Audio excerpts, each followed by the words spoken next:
Ça me fait plaisir de vous accueillir pour cette autre conférence qui a pour titre « Détachement et lâcher prise ». Qu'est-ce que c'est le détachement? C'est ce qu'on va apprendre ce soir. Pour commencer, j'aimerais peut-être vous informer qu'en fin de compte, il y a plusieurs sortes d'attachements.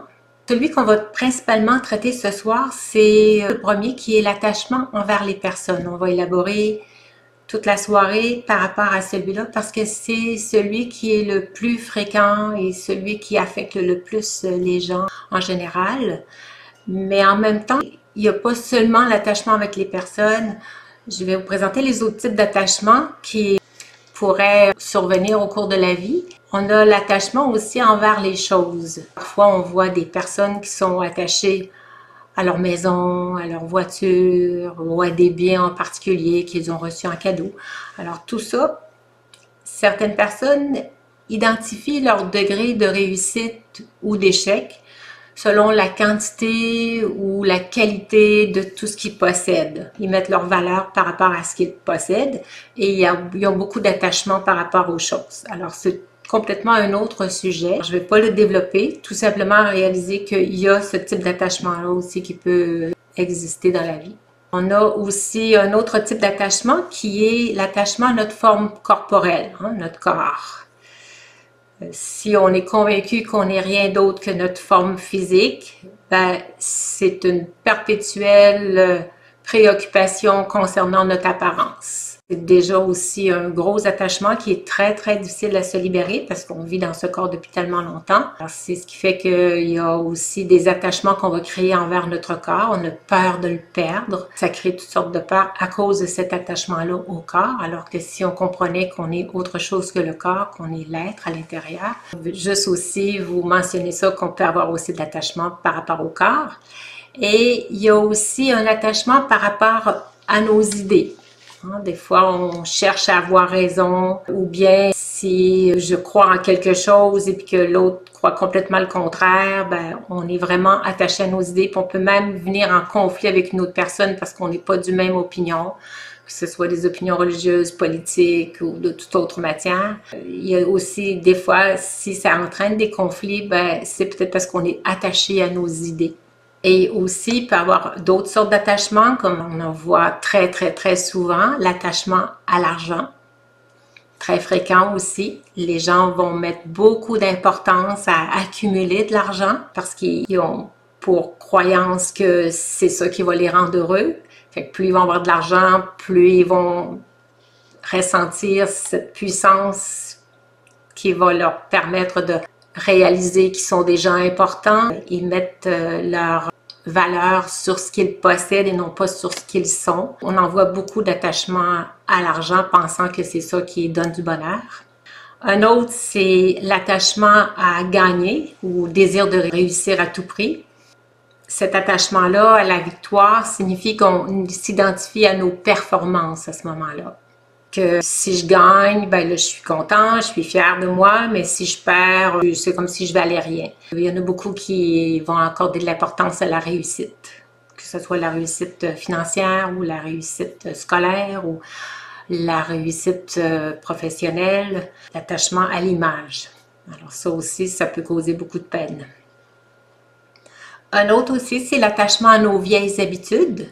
Quand des fois on s'installe dans une routine puis qu'on veut pas trop la changer parce qu'on est trop attaché à fonctionner comme ça, c'est comme ça qu'on est sécurisé, puis on aime toujours avoir la même petite façon de fonctionner, ben ça nous permet pas de découvrir de nouvelles expériences. Alors des fois on est attaché et s'il y a quelqu'un d'autre qui rentre dans notre vie, ben faut pas trop venir bousculer ça, ben justement ça peut en créer des conflits quand on est attaché à garder tout le temps nos vieilles habitudes. Fait qu'il y en a plein d'autres aussi. On peut être attaché à plein de situations ou de choses. Des animaux aussi. Sûrement plein d'autres que vous connaissez, que peut-être vous expérimentez vous-même. Celle qu'on va développer ce soir, c'est plus l'attachement envers les personnes. Parce que dès qu'on est né, dès notre naissance, on a créé des liens forts avec les membres de notre famille. Si on a des frères et sœurs, on peut s'être attaché à nos frères et sœurs, mais particulièrement à nos parents, parce que c'est eux qui ont vraiment pris soin de nous, qui assurent notre sécurité physique, hein, notre survie en fait. Quand on est tout bébé, on dépend vraiment d'eux. Il y a un lien de dépendance très très fort. Et aussi parce qu'on reçoit plein d'amour et cet amour-là nous donne du bonheur, alors on crée cet attachement-là. Parce que justement, l'enfant est dépendant. Et c'est normal d'avoir un attachement quand on est dans cet état-là, parce qu'on est sous une forme de dépendance. Et puis, les experts de l'enfance vont appeler ce lien-là qui est très fort, ils vont l'appeler l'attachement. Le bien-être du bébé est dépendant de l'adulte pour sa survie et aussi pour son développement affectif. Hein. S'il a réussi à créer une relation stable et sécurisante tout au long de son enfance, hein, c'est toujours le même parent, il n'a pas été ballotté d'un foyer à l'autre, à ce moment-là, il s'installe une confiance et une relation stable du côté affectif qui va faire en sorte que la personne va développer un bel équilibre émotif par rapport à cela. Fait qu'elle va avoir un bon développement émotionnel, puis ça va avoir un impact sur toutes ces autres relations aussi qu'il va créer par la suite. Il ne développera pas de la dépendance parce qu'il va avoir acquis une sécurité émotive par rapport à les gens qui l'aiment. Alors quand on a déjà au départ une bonne sécurité émotive, on devient, je dirais, stable et complet dans notre développement émotionnel, ce qui fait que la personne va pouvoir créer d'autres relations, aimer d'autres personnes, mais sans tomber dans le piège d'avoir peur de le perdre, parce qu'il n'a pas vécu cette expérience-là d'avoir perdu un parent. S'il le perd en bas âge, c'est autre chose. S'il a perdu un parent très cher en bas âge, il peut avoir un déséquilibre qui va s'installer au point de vue émotionnel parce qu'il a vécu une expérience de souffrance, parce qu'il avait encore besoin de son parent. Alors, c'est ce qui fait que dans son développement émotionnel, il va peut-être garder cette crainte-là de perdre encore. Alors, c'est pour ça que c'est important d'avoir une relation stable et sécurisante qui va apporter cette émotion qui ne sera pas dans la peur. Comme l'enfant va développer de l'attachement envers son parent, puis le parent, en même temps, il développe de l'attachement envers l'enfant, alors on se met à développer la croyance que l'attachement, c'est bien. Hein? Est-ce que vous pensez tous que c'est bien l'attachement? C'est bien d'avoir de l'attachement, c'est la preuve qu'on aime quelqu'un. On est porté à croire ça. Qu'est-ce qui est souhaitable? Est-ce que c'est l'attachement ou le détachement? Posez-vous la question. Est-ce que c'est mieux d'avoir de l'attachement ou de rester détaché?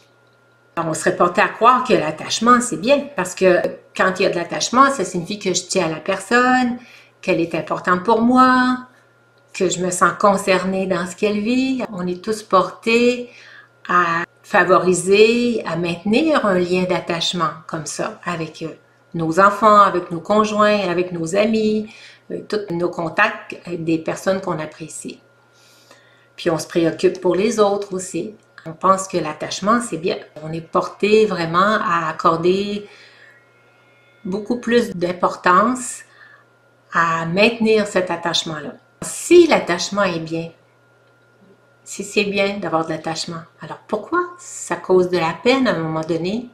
Hein? S'il arrive quelque chose à nos proches, pourquoi ça vient après ça nous donner de la peine? On pourrait commencer à s'interroger, est-ce que l'attachement c'est vraiment bien? Est-ce que c'est ça que je dois avoir? Hein? Me continuer à avoir de l'inquiétude, de la souffrance, de la peur? Lorsqu'il arrive quelque chose à une personne que je connais, que j'aime beaucoup, hein? Si on prend l'exemple par rapport à mes enfants, eh bien oui, s'ils tombent malades, oui, les personnes vont commencer à s'inquiéter, à tomber dans la souffrance. Et tout ça, c'est à cause de l'attachement. On a de l'attachement naturel, on va dire c'est naturel, c'est normal d'avoir de l'attachement parce que c'est mon enfant, c'est ma possession, on est porté à s'attacher. Je vais vous donner un exemple. Si on prend par exemple deux enfants qui naissent physiquement collés ensemble, ils ont le même corps, mais deux têtes. c'est mignon. Ils marchent ensemble, ils s'assoient ensemble, ils mangent ensemble, ils dorment ensemble, ils vont à l'école ensemble et tout ça. Alors, si c'est si bien de tout faire, d'être tout le temps ensemble, de vivre les mêmes choses, alors à ce moment-là, pourquoi à un moment donné, on décide de les séparer? En passer à la chirurgie pour les séparer? Parce que, justement, si c'est tout le temps ensemble, si un veut dormir pendant que l'autre étudie, bon, ben, à un moment donné, on arrive à la décision de les séparer. Parfait quand ils sont tout jeunes, ils sont tout petits, ça ne nuit pas trop, mais après ça, ils veulent avoir leur propre identité, ils veulent choisir pour eux ce qu'ils veulent faire, ça leur appartient. C'est important de garder une forme de liberté. Ça veut dire que l'attachement n'est pas quelque chose à conserver indéfiniment toute la vie. On va faire le même parallèle. Si on pense à l'attachement émotionnel, quand il y a de l'attachement émotionnel, c'est que mon esprit est attaché à ton esprit ou à l'esprit de la personne que j'aime. Et là, si il y a de la peine, ben, je vais avoir de la peine. S'il est content, bon, ben, ça va me rendre heureuse parce qu'il est content. Je suis contente pour lui. Mais quand il y a de la peine, je vais avoir de la peine parce que son esprit est connecté au mien. Alors, ça m'affecte automatiquement, ça m'influence tout de suite. Est-ce que c'est bien pour moi, ça, d'avoir de la peine? Puis est-ce que c'est bien pour elle que moi aussi, j'ai de la peine? Pour lui donner du bonheur, comment est-ce que je dois être? Est-ce que je dois être dans la peine? Est-ce que je veux qu'elle reste dans la peine? Non. Ce que je veux, ce que je souhaite, c'est son bonheur. Je veux qu'elle retrouve sa stabilité émotionnelle. Alors à ce moment-là, si moi je suis dans la peine, si toute la maison est dans la peine, tous les membres de la famille sont dans la peine parce qu'il y arrive un malheur, à ce moment-là, est-ce que c'est ça qui va redonner de l'enthousiasme à la personne, qui va lui redonner du pouvoir si elle voit tout du monde triste autour de nous? Qu'est-ce qu'on va faire? Qu'est-ce qui va arriver? Elle va devenir encore plus triste.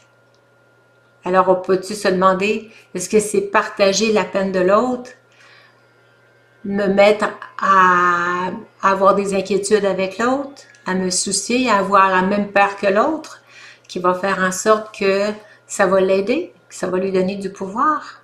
Pas du tout. Hein? Si on réfléchit bien, qu'est-ce qui va lui donner, qui va lui redonner la joie de vivre? C'est fréquenter des gens qui sont dans cet état d'esprit, dans cette énergie. Plus on est dans la peine, plus on répand de la peine. Et plus les autres captent cette énergie-là, et puis en deviennent affectés, en deviennent influencés. On le voit nous-mêmes, hein, quand on fréquente des gens qui sont down, ben c'est lourd à porter. Alors, on se doit de rester puissant, de rester fort, de rester stable, de rester inébranlable devant la peine de l'autre. Si on vit quelque chose de difficile, est-ce que l'autre a-t-il besoin de plus de peine? S'il y a déjà de la peine, puis est-ce que moi, je vais me mettre à avoir encore plus de peine pour lui montrer à quel point je l'aime? Est-ce que c'est ça le vrai amour? Alors, il y a plutôt besoin de plus de pouvoir, il y a besoin d'amour, il y a besoin de support, il y a besoin de votre bonheur, que vous restiez dans cette belle énergie de bonheur. Si j'entre dans la peine de l'autre, je sens sa peine, oui, je peux la reconnaître, je vais la sentir, mais dès que je la ressens, tout de suite, avec mon intellect, je suis capable de réaliser que c'est sa peine, c'est pas la mienne. C'est sa peine. Je ne dois pas m'approprier sa peine et en faire mienne. Je dois rester complètement détachée de cette énergie-là pour être capable de lui apporter du soutien, de lui apporter du pouvoir. Parce que sinon, elle va avoir plein de personnes autour d'elle qui vont être encore plus dans la peine. Alors, ce que je commence... Parce que sinon, la personne va dire « Oh wow, comme j'ai une belle famille, ils ont tous de la peine avec moi. » Pensez-vous que c'est ça qui va réjouir la personne? Elle va-tu se dire, oh, regardez comment ma famille mène, ils sont tous dans la peine parce qu'il m'arrive un malheur. Non, pour lui donner du bonheur, je dois être détachée de cette peine. Alors, on passe à la diapositive suivante où on explique qu'est-ce que c'est le détachement. Le détachement, ça ne signifie pas que je suis indifférent à ce que l'autre ressent. Si elle ressent de la peine, ça ne veut pas dire que on va me dire, bon oui, mais être détaché, ça veut-tu dire être indifférent? Non, pas du tout. Ça ne veut pas dire que je suis indifférent à ce que l'autre ressent. Je ne suis pas influencée, je ne suis pas blessée par ça. Je ne tombe pas dans des énergies négatives. Hein? Ça ne veut pas dire non plus que je reste froid face à ce qu'il vit et que ça ne me touche pas. Ça ne veut pas dire ça du tout. Puis parfois non plus, quand des fois les gens prennent les choses très à cœur, puis que nous, ça n'a pas l'air aussi grave, que des fois on est porté à nier, que c'est pas si grave que ça, on minimise la situation. Alors l'autre, à ce moment-là, ben, il se sent pas compris. Tu t'en fais bien trop pour ça, oublie ça. Alors que tout ce qu'il a besoin, c'est d'avoir quelqu'un à l'écoute. Hein? On n'a pas besoin non plus de les blâmer, de leur reprocher, de s'en faire trop, des choses comme ça. Mais on doit plutôt comprendre. Mais comprendre que je serai toujours là pour le supporter, pour l'aider. Et aussi comprendre que mon rôle n'est pas de contrôler sa vie, hein, que je ne suis pas là pour lui donner toutes les suggestions de ce qu'il devrait faire. Ce n'est pas mon rôle de contrôler sa vie. Je peux l'aider en se posant des questions, mais pas lui donner les solutions. Plus il va les trouver lui-même, plus il va être en mesure de sentir son pouvoir. Sinon, on leur enlève cette perception d'être une âme qui est capable de sortir du pétrin. Que je comprends sa peine et qu'il n'est pas nécessaire que je sois dans la peine moi aussi. Hein, permettre à l'autre de faire face à sa réalité. Comment on va procéder au détachement? C'est en restant aimant et détaché.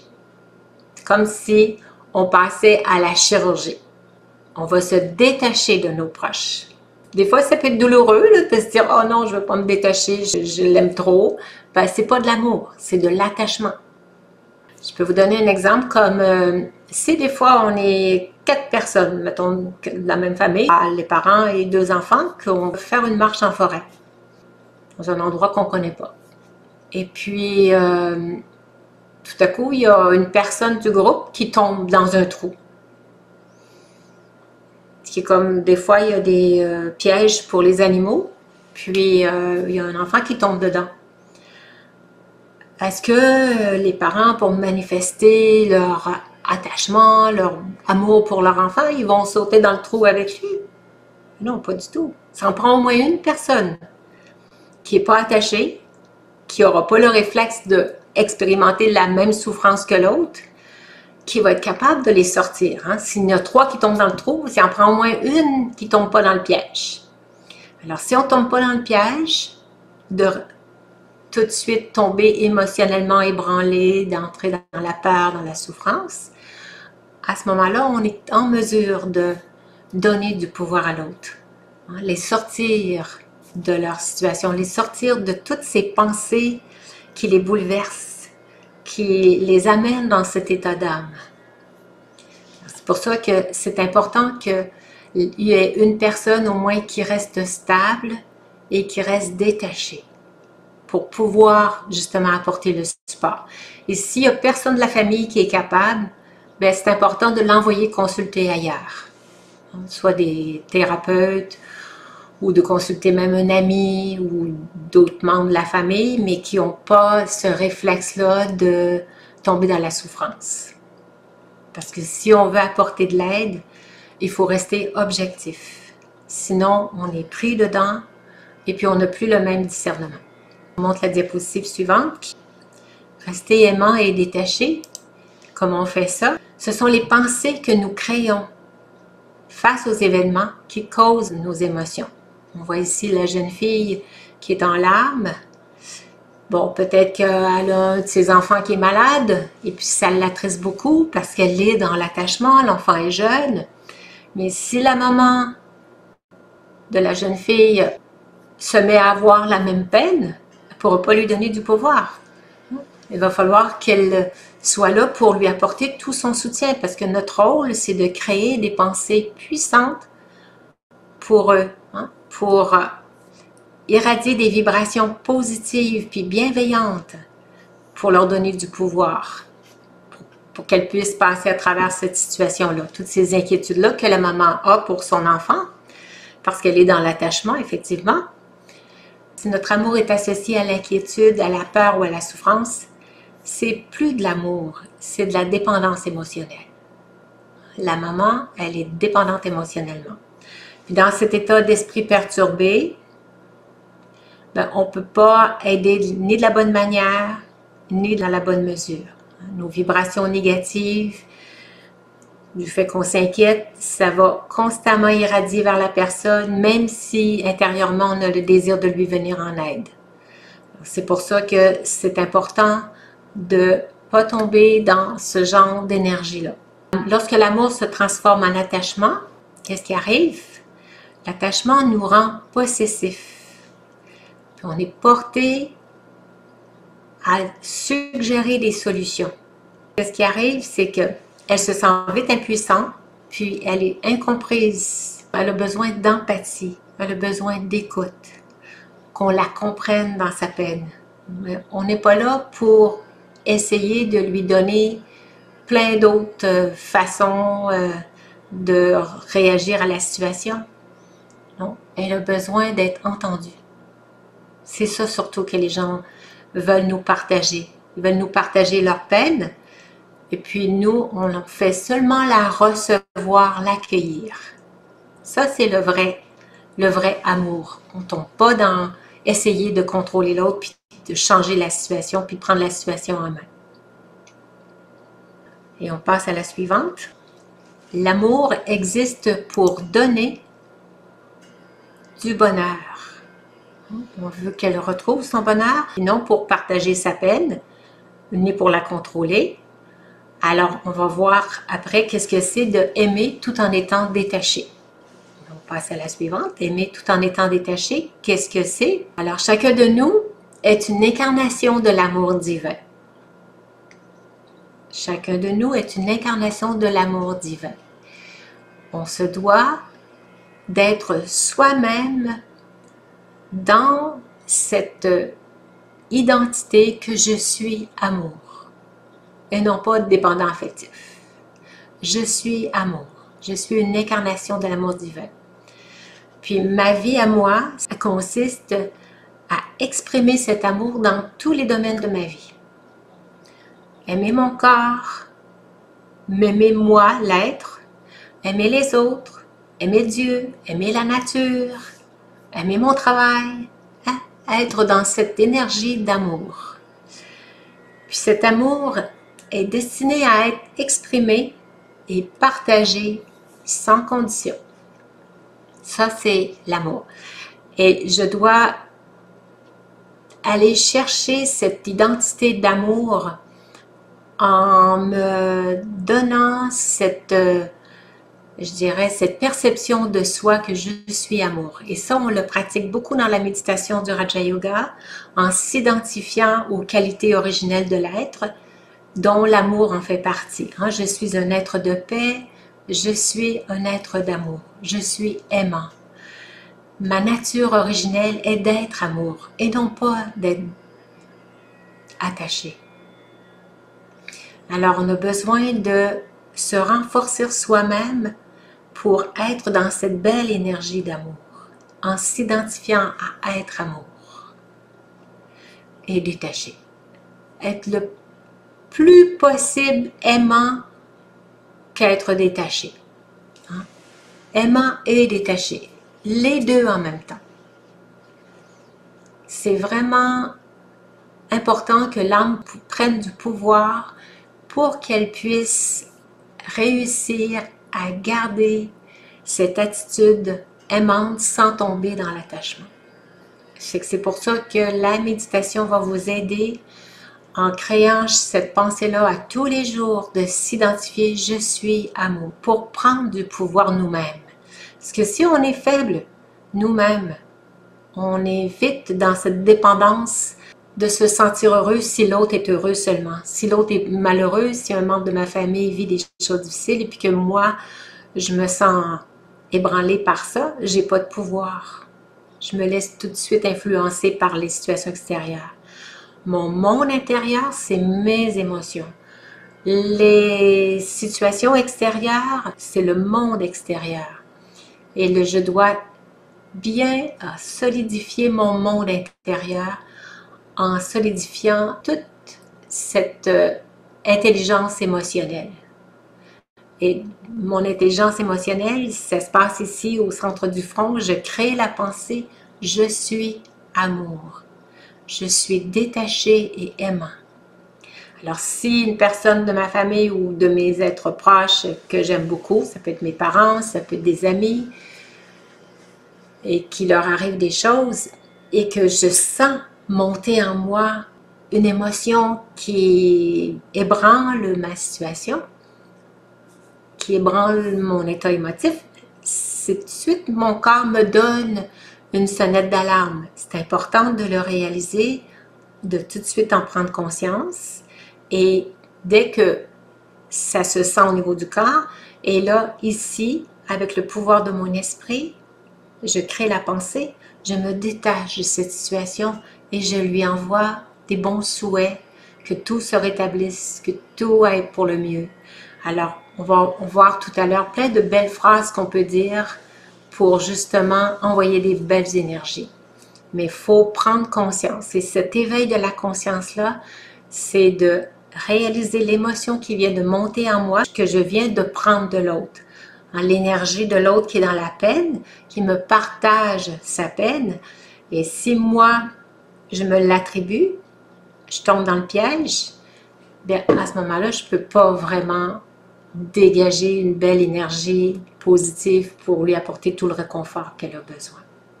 Il faut que je sois moi-même stable. Et pour ça, il faut que je m'identifie à être dans un amour inconditionnel.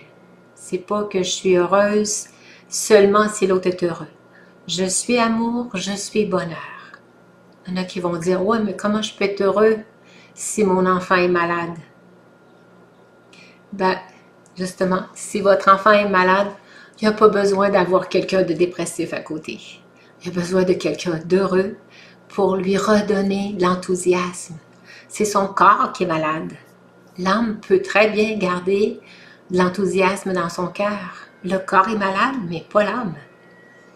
Alors, c'est à nous de rester dans cette conscience que je suis amour. Aimer tout en étant détaché. Alors, c'est s'accepter soi-même comme on est et laisser les autres être comme ils veulent être. S'ils veulent être tristes, c'est son choix. Lui donner le temps de passer à travers la situation, parce que des fois, quand c'est tout frais que ça vient d'arriver, c'est difficile, les émotions sont difficiles, on perd un être cher, c'est difficile à absorber. On lui donne le temps, on le comprend dans sa tristesse, parce qu'il y a tout un détachement à faire. Parce que des fois, c'est difficile quand on a vécu très, très longtemps avec une personne puis qu'on perd cet être cher-là. Et là, il y a tout un détachement à faire. Mais si on était déjà dans cette conscience d'être puissant et d'être bonheur et d'être amour, on va y parvenir beaucoup plus facilement. On ne sera pas dans la dépendance affective. On prend le temps de bien s'accepter comme on est, d'accepter les autres comme ils sont. Alors à ce moment-là, on n'est pas à contre-courant de l'amour. On est dans le flot de l'amour. Et puis, l'amour, c'est une énergie qui vit à une fréquence très élevée. Alors que la peine, la souffrance, c'est des énergies basses. La peur, l'anxiété, l'insécurité. Comme c'est des énergies basses, on est faible à ce moment-là. Alors, plus on s'identifie à des perceptions de soi élevées, puissantes, je suis amour, je suis bonheur, à ce moment-là, on a beaucoup plus de pouvoir à faire face aux situations. L'amour inconditionnel ne peut pas exister au même moment que la douleur. C'est important de bien réaliser ça. C'est un amour inconditionnel. C'est pas que Je suis heureux juste si l'autre va bien. Non, ça c'est l'amour conditionnel. Je l'aime même s'il va pas bien. Alors, aimer tout en étant détaché, ça permet de moins souffrir aussi dans nos relations. Si on a un être cher qui veut nous quitter, qu'on l'aime beaucoup, ben, si je suis détachée, je vais le laisser aller vivre sa vie comme il l'entend. Je ne suis pas dépendant de mon bonheur, ne dépend pas seulement de l'existence de cette personne-là dans ma vie. Il y a d'autres éléments de bonheur qui peuvent apparaître dans ma vie. C'est juste de moi de garder confiance en la vie. Aussi, aimer tout en étant détaché, ça permet de nous rapprocher des autres et de leur donner tout notre amour. Plus on est aimant, plus on est fidèle à notre nature, qui est d'être amour, plus on a du charisme, plus les autres sont attirés vers nous. Mais dès qu'il semble qu'on devient dépendant, qu'on se met à développer une dépendance parce qu'il me donne beaucoup de bonheur et là, je me mets à avoir peur de la perdre, cette personne-là. Là, je tombe dans une dépendance. Ça l'enlève la liberté de l'autre. Il se sent garant de mon bonheur. Mon bonheur dépend de lui, dépend de sa présence, dépend de ce qu'il fait, de ce qu'il dit, de comment il se comporte. S'il est gentil avec moi, je vais être heureuse. S'il n'est pas gentil, ça me fait beaucoup de peine. Tout ça, c'est de la dépendance affective. Alors, c'est important de laisser l'autre libre d'être moi-même amour. Et si je reste dans cette conscience-là que mon bonheur ne me vient pas de l'extérieur, il me vient de l'intérieur, de mes propres pensées, de comment moi je vois la vie, que je vois les situations. Aimer tout en étant détaché, ça permet de ressentir et d'exprimer cet amour inconditionnel pour les autres. Et puis cet amour-là va se manifester même s'ils ont l'intention de nous quitter. Ça, c'est du vrai amour. Ça, c'est de l'amour inconditionnel. Il ne dépend pas s'il reste avec moi. Je vais l'aimer s'il reste avec moi, puis je ne l'aime plus s'il s'en va. Je le déteste, puis même je vais l'haïr. Ils se sont aimés pour la vie au début. Puis après ça, quand à un moment donné vient le divorce, là c'est complètement la chicane, puis c'est la haine très très forte. C'est pas ça le vrai amour. Le vrai amour, c'est laisser l'autre être ce qu'il veut, faire son choix de vie à lui.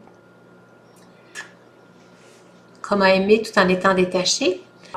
Si on est dans cette énergie d'amour, alors on va entretenir des pensées puissantes. Au lieu d'entrer dans la préoccupation, dans la souffrance, dans la peur, l'anxiété, la peur de perdre ou la peur de ce qui arrive à l'autre, à ce moment-là, je lui envoie des belles pensées, telles que je garde espoir que tout se rétablira bientôt. Hein? Plus on enverra des bons souhaits à la personne, plus elle reçoit cette belle énergie positive, plus on la soutient, plus on lui apporte notre support. Si on rentre dans l'inquiétude, dans la peur, eh bien c'est cette énergie-là qu'on lui envoie. C'est ça qu'on crée dans l'univers, c'est ça que l'univers va l'accabler encore plus. Elle va ressentir cette énergie-là, puis ça va la préoccuper plus parce qu'elle va vibrer à ce genre d'énergie-là. Tandis que si on crée des pensées élevées en envoyant des bons souhaits, on se trouve à neutraliser sa peine, neutraliser sa souffrance. On se dit des pensées comme « je garde espoir que tout se rétablira bientôt » parce que tout est passager. C'est pas définitif. La vie est un éternel changement. Et la suivante, c'est « je maintiens une énergie bienveillante et positive ». C'est important de garder moi-même une belle énergie. La troisième, c'est « j'ai confiance en ton bon potentiel pour retrouver ta stabilité émotive ». S'il y en a des fois qui sont en peine d'amour, ben, j'ai confiance que tu as le potentiel, tu as le pouvoir de retrouver. Ça peut être touchant au début, on va lui donner quelques temps, ça prendra le temps qu'il faut, mais je lui envoie la bonne pensée que j'ai confiance en ton bon potentiel pour retrouver ta stabilité émotive. Je te soutiens par mes bons souhaits, sachant que tu trouveras l'aide dont tu as besoin. Un autre beau type de pensée, de bons souhaits qu'on peut avoir envers la personne, que je la soutiens par mes bons souhaits. Un autre, c'est « je garde des bons sentiments pour toi car je suis disposée à te laisser vivre ta vie comme tu le désires ». C'est des fois les êtres proches de nous choisissent complètement autre chose que nous, on aurait voulu qu'ils prennent comme décision, comme le jeune qui décide qu'il veut arrêter d'aller à l'école. Et nous, comme parents, on est très bouleversés par ça parce qu'on dit, mon Dieu, quel sera son avenir? S'il arrête en secondaire 4, ben, il va pouvoir faire quoi après ça comme travail? Alors, on est très inquiets, tout ça. Tout notre attachement fait en sorte qu'on tombe dans une forme d'inquiétude très grande, alors que tout ce qu'on a, c'est de leur envoyer des bons souhaits parce que je veux le laisser vivre comme il veut vivre. Il va finir par faire ce qu'il veut de toute façon. Alors, c'est sans notre support, notre appui, qu'on l'accepte. J'ai quelqu'un que je connais à qui c'est arrivé, que son enfant a voulu arrêter d'aller à l'école en secondaire 4 parce qu'il avait changé d'école. Et puis là, il ne se sentait plus du tout à l'aise avec le nouveau groupe d'enfants. Puis il a fait que, rendu dans le milieu de l'année, il ne connaissait plus personne, il n'y avait pas d'amis, tout ça. Alors, il n'a plus voulu retourner à l'école. Alors, c'est très, très, très bouleversant pour le parent parce on sentait beaucoup cet attachement-là. Et il a consulté plein de monde autour, puis tout le monde lui a dit, ben, c'est sa décision, tu ne peux pas le forcer à aller à l'école s'il ne veut plus y aller. Alors, il a mis d'autres conditions, là, qu'il va falloir que tu trouves un emploi, tout ça. Bon, fait que, mais il s'est laissé guider, mais il a fallu qu'il travaille beaucoup sur son attachement. Ce qu'il pense qui est bon pour l'enfant, oui. Il y a une façon de voir la vie qui dit que c'est bon pour lui, s'il pense que c'est ça. Alors, l'enfant a décidé autrement. C'est de l'accepter là-dedans et de l'aimer malgré ses décisions, même si on n'est pas d'accord. Tes décisions ne sont pas nécessairement celles que j'aurais choisies, mais j'accepte que tu sois passé par cette expérience pour apprendre les leçons de la vie. Alors maintenant, on passe à lâcher prise, à cette autre dimension-là. Qu'est-ce que c'est le lâcher prise? C'est cesser de se torturer l'esprit en essayant de comprendre pourquoi c'est arrivé. Hein? C'est accepter ce qui est. Ça ne donne rien de se poser plein de questions. Pourquoi c'est arrivé? Pourquoi c'est comme ça? Pourquoi il a dit ça? On lâche prise. C'est accepter ce qui est. Et lâcher prise, c'est couper court aussi à tout ce qui est inutile, ruineux ou nuisible. Lâcher prise, ça se passe vraiment au niveau de l'esprit. Je laisse aller, j'arrête de m'en préoccuper. Je lâche prise. Ça ne donne rien de continuer à me faire du mauvais sang pour ça. Je lâche prise. C'est continuer à agir sans s'inquiéter du résultat, de l'avenir. C'est s'occuper du moment présent et envoyer des bons souhaits. Lâcher prise, c'est accepter ce qui est, c'est ne pas forcer les choses ni les événements pour que ce soit autrement. C'est faire ce qu'on croit qu'il est juste de faire, puis de confier le reste à l'univers. C'est vraiment ça, lâcher prise, c'est accepter ce qui est. J'ai fait ce que j'avais à faire, et puis le reste, je laisse aller, il va arriver ce qui doit arriver. Pour nous aider à lâcher prise, on a des petits slogans qu'on peut adopter. Il peut y avoir toutes sortes de slogans. Peut-être que vous en avez déjà un à vous. Des fois, ça nous a été suggéré de se dire « c'est ce qui devait arriver ». On ne peut pas changer le cours des événements. Au lieu de ressasser le passé, de revenir tout le temps là-dessus, pourquoi il a dit ça, pourquoi il a fait ça. Lâcher prise. Hein, se dire « c'est ce qui devait arriver ». Vous avez fait des erreurs? C'est correct. C'est ce qui devait arriver. Ou bien on peut se dire « ah bon ». En voyant la situation, ah bon, juste, ah bon. Ou bien, on peut se dire, ça n'arrive pas pour rien. Quelqu'un avait suggéré ça. C'est pas pour rien que c'est telle chose qui arrive. On verra ce qui arrivera avec ça. Ou bien, on peut dire, c'est pas bon, c'est pas mauvais, c'est comme ça. Ça veut dire qu'on n'est pas dans le jugement. Hein?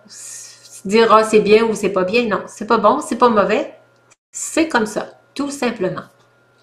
Ça nous aide à accepter ce qui est. Fait essayez de vous trouver un slogan qui va vous satisfaire et qui va vous permettre de passer plus facilement à travers des situations qui vous apparaissent, qui vous font réagir, qui vous apparaissent difficiles à accepter. Pour justement vous amener plus facilement dans l'acceptation de ce qui est. Parce que c'est ça, le lâcher-prise. Ça ne veut pas dire de rien faire puis de rester passif face aux événements. Hein? On a fait ce qu'on avait à faire. Après ça, je lâche prise. Hein? Si, mettons, vous cherchez un emploi, vous avez envoyé 100 CV à toutes sortes d'entreprises, après ça, arrêtez de vous en préoccuper. Vous avez fait ce qu'il fallait. Ça, on lâche prise, on lance ça à l'univers. Et puis, si on se rentre dans la préoccupation, oh, il ne m'appelle pas, pourquoi il ne m'appelle pas, que j'ai pas eu de nouvelles, on rentre dans les préoccupations, ben, l'univers vous sert ce que vous envoyez comme émotion. Il va renchérir ça. Alors, on fait ce qu'on a à faire, on fait confiance à l'univers, on attend le résultat. Par contre, aussi, lâcher prise, ça ne veut pas dire qu'on aime ce qui est, ce qui se passe actuellement, ou même le désirer, non. Puis ça ne veut pas nécessairement dire non plus qu'on est d'accord avec ce qui arrive. Hein? C'est ça qui arrive? OK, j'accepte ça.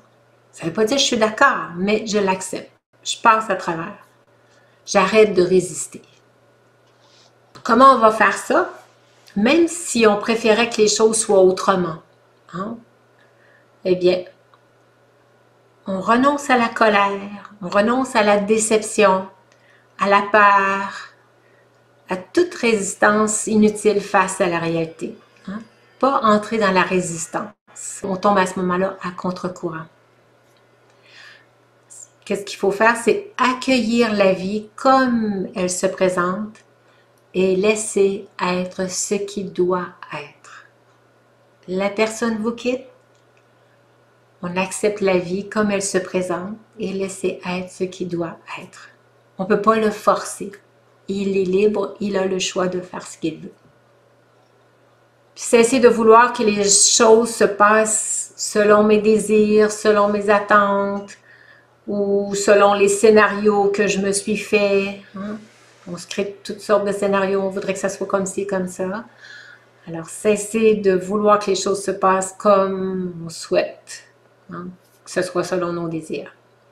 Puis cessez aussi de vouloir à la place des autres, qu'ils comprennent, qu'ils guérissent ou qu'ils agissent de cette façon, ou qu'ils soient heureux, qu'ils arrêtent de se préoccuper. Non, les accepter comme ils sont, on lâche prise. C'est ça qu'il veut être. Il veut l'expérimenter sa peine, il veut rester dans la peine, c'est son choix. Je vais juste l'accueillir là-dedans. Je serai toujours là pour le supporter, pour l'aider, mais son choix reste son choix. C'est à moi d'accepter ce qui est.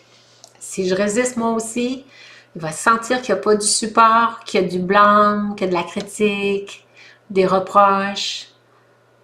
Il ne se sent pas approuvé, il ne se sent pas redonner du pouvoir à ce moment-là. Il ne sent pas qu'on a confiance dans ses décisions, qu'on est contre lui. Alors, c'est à nous de vraiment aller dans le lâcher-prise. Lâcher-prise, c'est cesser de regretter le passé. Quand des fois, il s'est passé des choses, on ressasse tout le temps ça. Lâche-prise, ça s'est passé, c'est fini, c'est dans le passé. Cessez de regretter le passé. Arrêtez de se culpabiliser. Lâcher-prise.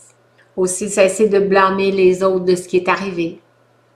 Il peut arriver des catastrophes.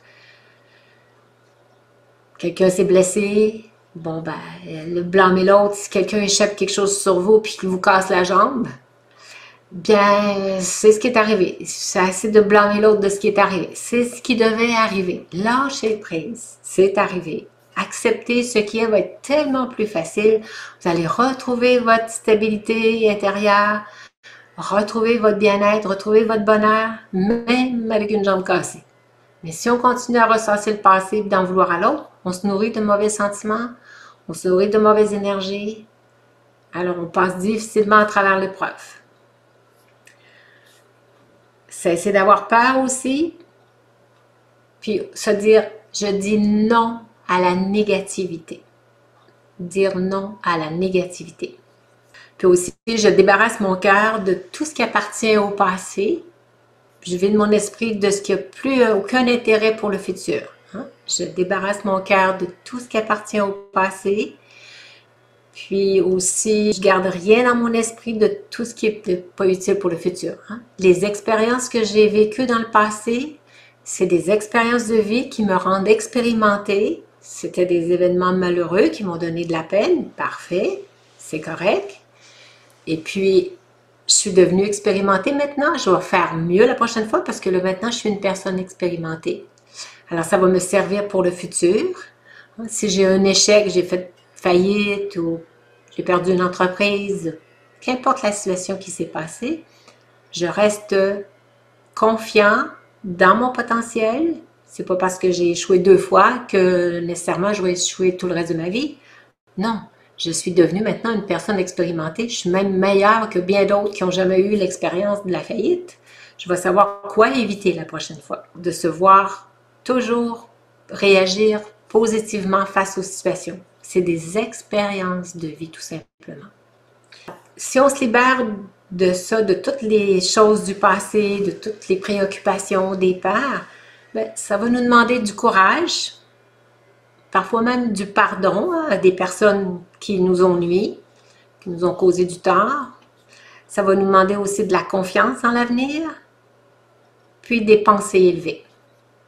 Pensées envers le soi, des pensées que j'ai tout ce qu'il faut dans mon être intérieur pour faire face aux situations.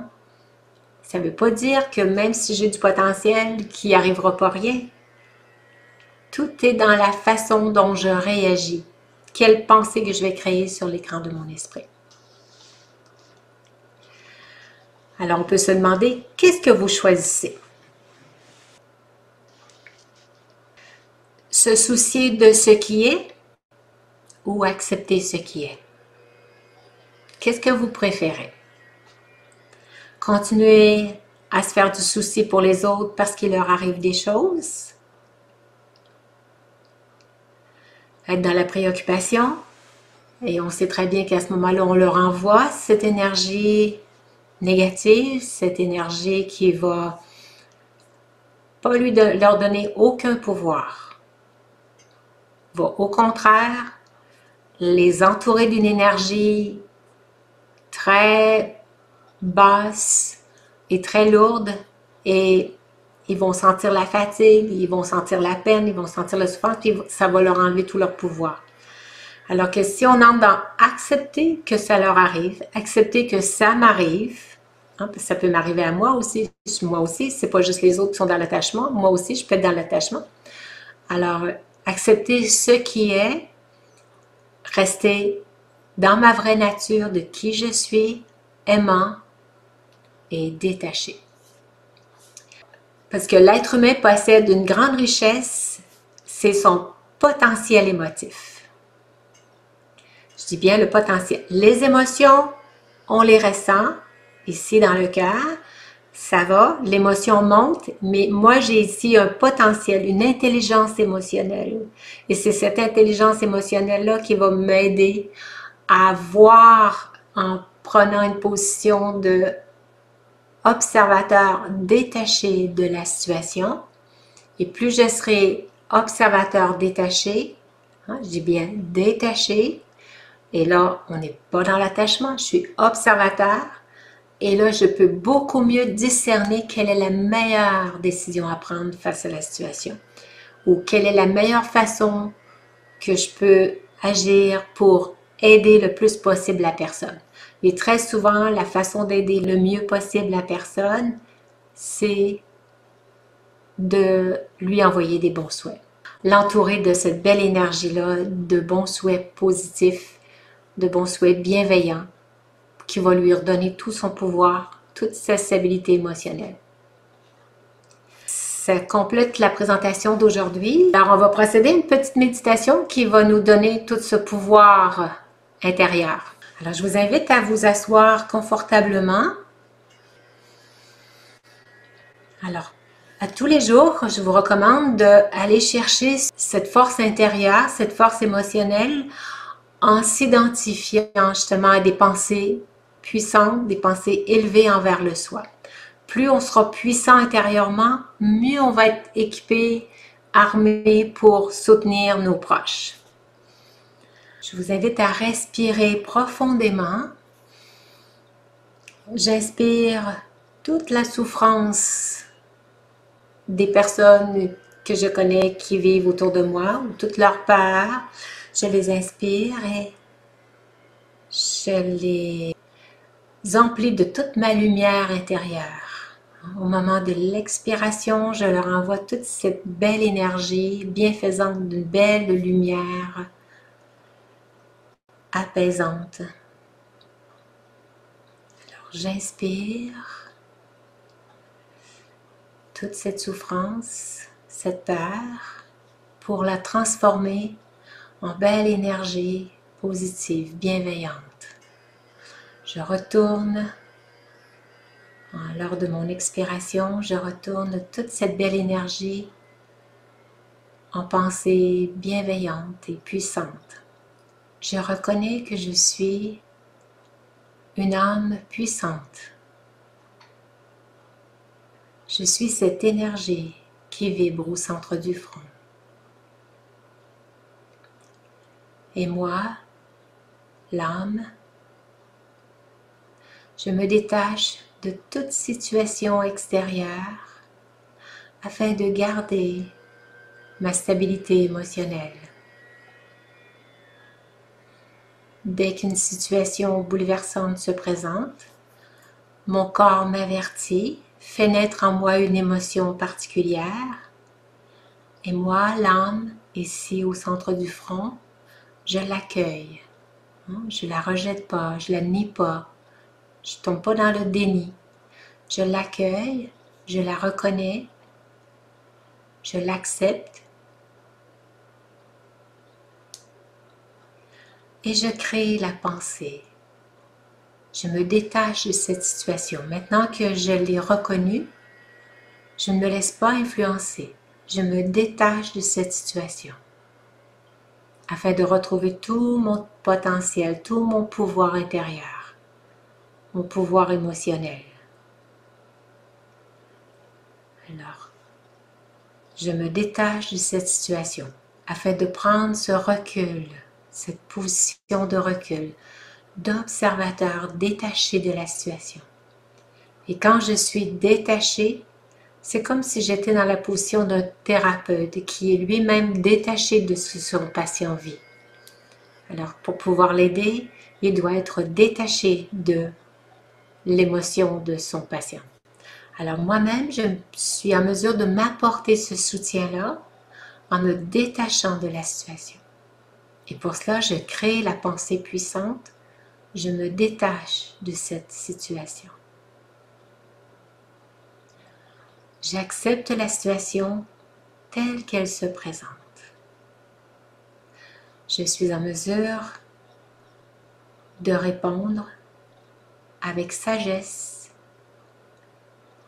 et un bon discernement à la situation au meilleur de ma connaissance. Et si jamais je me trompe, c'est parfait. Ça fait partie de la vie. La vie est une succession d'expériences de vie. Je deviens expérimentée et je m'accepte telle que je suis. Je m'aime et je m'apprécie telle que je suis. Je suis une âme puissante qui a tout le potentiel intérieur grâce à cette position d'observateur détaché, de savoir ce qui est le mieux à faire devant la situation. Je fais appel à ma sagesse intérieure. Plus je maintiendrai la position d'observateur détaché, plus mon discernement sera teinté de cet amour inconditionnel. Parce que je suis amour. Je suis fidèle à ma nature. Je ne suis plus influencée par le monde extérieur. Je suis en pleine possession de mon monde intérieur. Et en étant en pleine possession de mon monde intérieur, je reste dans cette position d'observateur détaché du monde extérieur. Je redécouvre tout cet amour inconditionnel,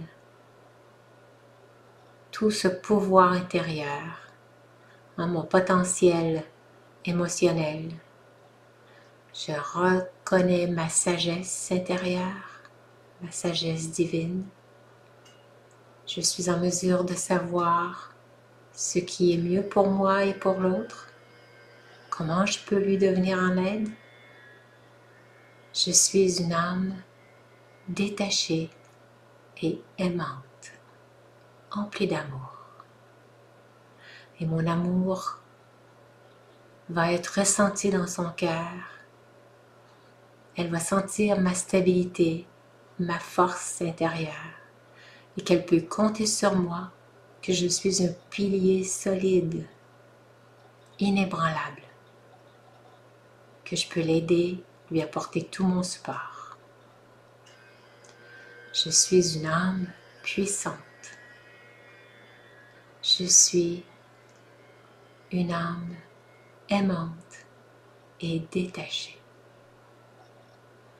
Comme la fleur de lotus, qui est détachée de son environnement. Elle a les pieds dans la vase.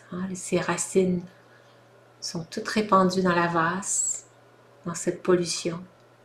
Et la fleur de lotus reste détachée et elle resplendit et elle apporte sa beauté. Elle donne son parfum, elle donne son amour. Alors je reste détachée et aimante et je lâche prise à ce qui est. J'accepte ce qui est. Om Shanti.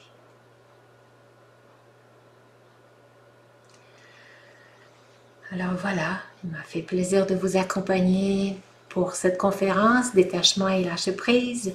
J'espère que vous saurez garder cette attitude intérieure d'accepter ce qui est, rester détaché et vraiment dans l'expression de cet amour inconditionnel.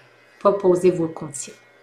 Que vous l'aimez s'il agit de telle façon ou s'il prend telle décision.